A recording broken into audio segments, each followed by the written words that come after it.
Next हमारा है temperature. The temperature at a place is indicative of degree of hotness and coldness of that place. कोई भी place का हम temperature कहते हैं तो उससे हमें ये पता चलता है कि कितनी गर्मी है या कितनी सर्दी है। Okay, it can be measured. अब ये हम किस डिवाइस से मेजर करते हैं? थर्मोमीटर से। और degree of hotness varies from place to place, यानी जो कोल्डनेस है या हॉटनेस है सब जगह सेम तो नहीं होती ना, कहीं गर्मी पड़ती है, कभी ठंड पड़ती है, कहीं ज़्यादा गर्मी है, कहीं कम गर्मी है। Temperature affects the activities of living organisms. Temperature living organisms की एक्टिविटी को पे असर डालता है। देखो, अब मैंने तुम्हें ये पहले भी अपने वीडियो में बताया था टेम्परेचर का। अब एप्पल उगता है हिली एरियाज़ में जहाँ पे टेम्परेचर कम होता है, सर्दी होती है। अब एप्पल के बीज को आप दिल्ली में प्लांट कर दोगे तो क्या एप्पल का प्लांट आ जाएगा? नहीं। तो भाई हर जगह सॉइल भी अलग अलग होती है, अलग अलग सॉइल में अलग अलग प्लांट्स उगते हैं। ऐसे सॉइल का हम आगे पढ़ेंगे, ये टेम्परेचर का है।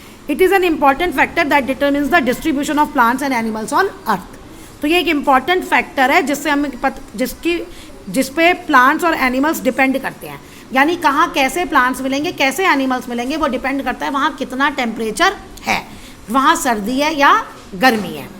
Each organism has its own tolerance range of temperature. हर एक ऑर्गेनिजम्स अपने अपने हिसाब से टेम्परेचर को सहन करता है।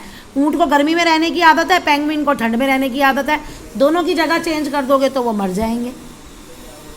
Most plants and animals grow in warm places but some needs a cold climate. बहुत सारे गर्म जगह में होते हैं लेकिन कुछ को ठंडा चाहिए। Cow can tolerate the hot weather better than buffaloes. ये इस पे यहाँ पे क्वेश्चन बनेगा।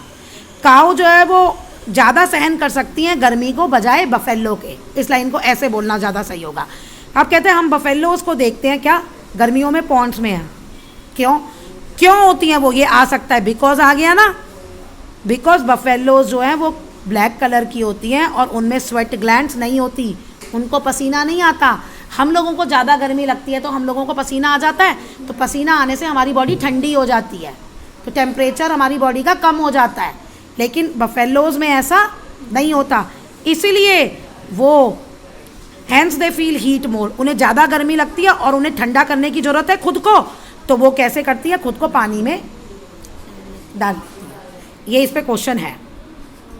अब कहते हैं दूसरी तरफ camel can tolerate even extreme desert का भी, डेजर्ट में बहुत ज़्यादा टेम्परेचर होता है तो कैमल वो भी सहन कर सकता है।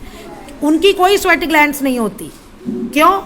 क्योंकि भाई डेजर्ट में तो वैसे ही पानी कम होता है, और अगर कैमल की स्वेट ग्लैंड्स होंगी तो उससे तो पसीना, उसकी बॉडी से पानी और बाहर निकलेगा, उसे तो और ज़्यादा पानी चाहिए होगा पीने के लिए, और डेजर्ट में पानी नहीं होता।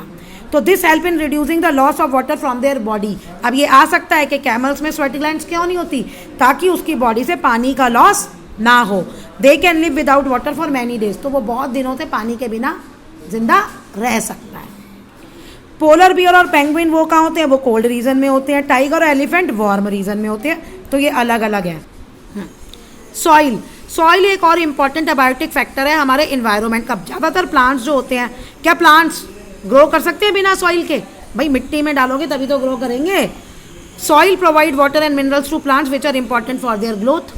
अब सॉइल भी क्या देता है? वाटर के अंदर मिनरल डिजॉल्व होते हैं और ये चाहिए उनको अपना खाना बनाने के लिए, और अब खाना बनाएंगे खाएंगे तभी बढ़ेंगे।